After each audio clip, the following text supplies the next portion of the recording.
Okay. Hey friends, this is the pumpkin that I did last night. It's on a dollar bush canvas, $1.25. All I did, I'm gonna have to reverse this like I do some of the other ones. I go in and I pencil out my pumpkin, then I paint the orange, then I highlight, then I do all of that other stuff. You can see you kind of got to highlight. Painting is not my favorite thing, but I did it. I learned. I did okay. There's one over there, but I did okay. I managed. So then after I did that, all that dried. Then I came back with sheetrock mud, and I got my little flat knife and I put it all the way around the pumpkin, not on the pumpkin, around the pumpkin, and then very very thin layer. Smoothed it out with my finger a little bit, and then let that dry. It don't take but maybe 3 or 4 minutes to dry. It does not take long at all. Then I painted it, the background. Oh well, I don't have it out here with Mod Podge. Painted this part with Mod Podge. I did not paint this Mod Podge. That part, because sheetrock mud is going to absorb every color you put on it big time. And what I wanted to do was like wax it, and if I would have done that on blank canvas, untreated canvas, it would have been a disaster. It wouldn't have wiped off. So you want to put your Mod Podge, let that dry, or you can use anything. You can use polyacrylic paint. You can use anything, glue, it don't matter. All you want to do is seal it. It don't have to be no fancy stuff. Everything boils down to being glue with something added to it. So I did that. Let this dry, which did not take long at all. I tried to do some highlights and some green and some little bit of teal in there. Then I started adding my glass, the glass part. I placed everything up there to what I wanted. Then I started adding the glass. Glued that down. That is a real pumpkin stem that I broke off of one at Super Walmart last year, and I cut it in half. I have it on this one, and I have the other half on this one that I made. So I'll get to that one in a minute. So then these are just broken wine bottles. These here. These are broken beer bottles. Here. Yeah, he's stuck. But when I laid my cabochons out, my little glass doohickeys out, they have some that are like mirror coated, and then they're the little round beads you get at the dollar bush, and you put them in the oven. Then you get them, you gotta leave them in there for like 30 minutes. Then you take them out and you put them in ice cold water, like ice water, and they'll crack. And if they don't crack enough, sometimes I'll strain them out. I'll put them back in the oven and let them do again. Then they'll crack more in the oven when they go back hot. But that's how I do that part. And then you get one lady showed us a 4-inch round PVC pipe. You get the end cap and you put it on there. Set it on a flat surface, preferably outside because you're going to make a mess. Then you're going to throw all your little cracked cabochons in there, cover it, and then just beat that down with a hammer or anything heavy. It's glass, so you're gonna have to be careful. Just keep your hand over it so it doesn't get everywhere. I don't do this stuff in the house. I have a flower bed over here I do everything in, so if it gets in the flower bed, it don't matter. But this is the one that are like mirror looking kinda. That's what I have here. And then I also have my trusty, I love this stuff, tempered glass, busted tempered glass. You can get it at any glass store. Bring them a bucket with your name on it and your phone number, and trust me, some of them will be full by the end of the day, and you ain't gonna need no 5-gallon bucket. But I've got a half-gallon. My friend has a half-gallon bucket, and I'm going through it pretty good.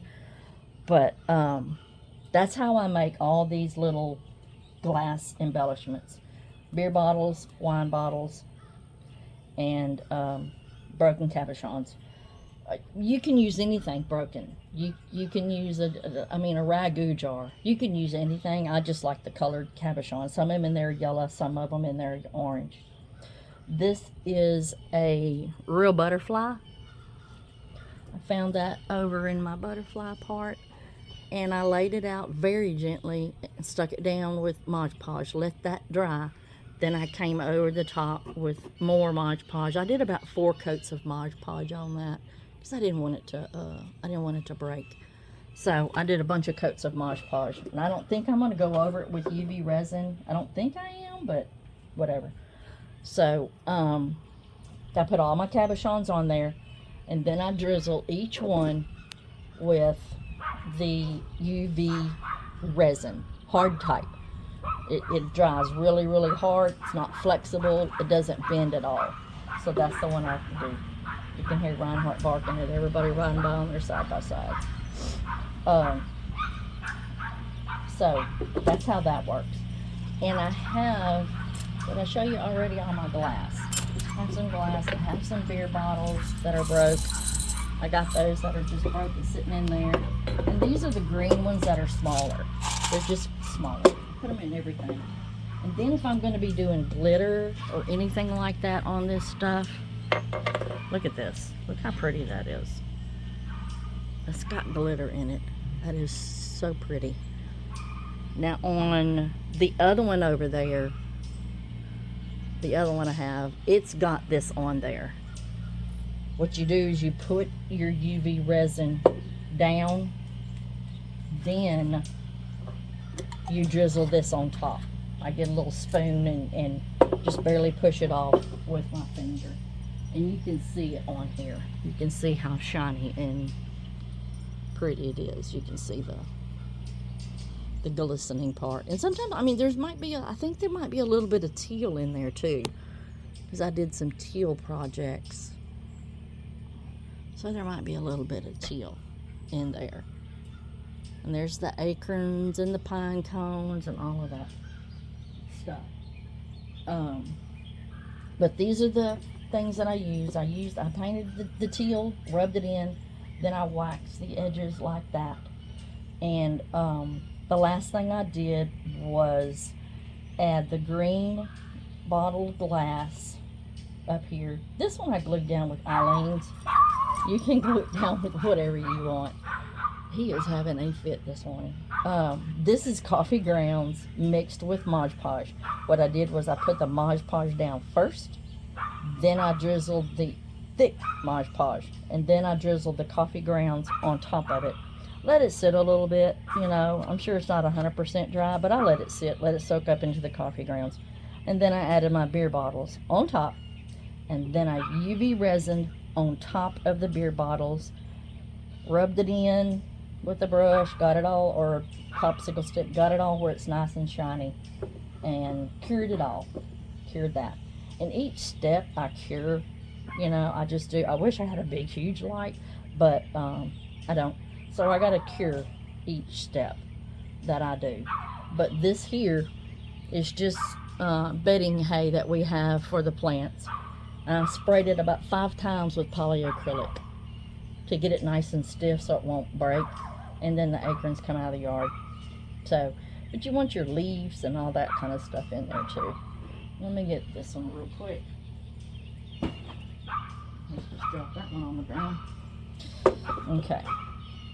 Yeah, this one has a little bit of teal in it. This has a little more green up here. This one is green, where that one over there is teal. But that's the other half of the, and you don't have to worry about these being sharp. They're really not sharp. I mean, they're just not. I mean, I sanded them a little bit with an old fingernail file, a heavy duty fingernail file, and they should be okay. But I did the UV resin, then come back with this stuff here that I showed you a second ago, with that stuff, and just barely drizzle it on top and let it sit. It just sits there.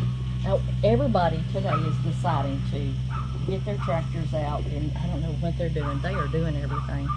They got some busyness going on in this neighborhood. Usually it's quiet, but yeah, it's a weekend. Everybody's here.